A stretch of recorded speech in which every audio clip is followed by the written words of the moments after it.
தமிழ் புத்தாண்டு பலன்கள் விருச்சிக ராசி ஏப்ரல் 14 இருந்து அடுத்த ஒரு வருஷத்துக்கு உண்டான பலன்கள். இவர்கள் எச்சரிக்கையாக இருக்கக்கூடிய விஷயங்கள்.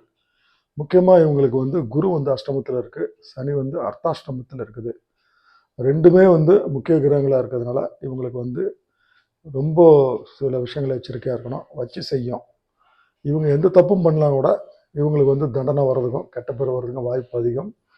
இவர்களுடைய குழந்தைகள் படிப்பு விஷயத்துலையும், குறிப்பாக பெண் குழந்தைகள் இருந்தால் அவர்கள் ஒழுக்கமான விஷயத்தில் கண்காணிக்கிறது ரொம்ப நல்ல விஷயம்.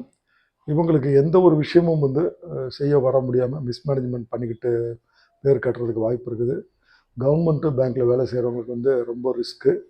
ஸோ இவங்களுக்கு இந்த மாதிரி விஷயங்கள் இருக்கிறதுனால பரிகாரமாக இவங்க திருச்செந்தூர் முருகன் கும்பிடணும். தினந்தோறும் உணவில் ஒரு துளி தேன் சேர்த்துக்கிறது நல்லது. சாம்பார் சாதம் தானம் செய்ய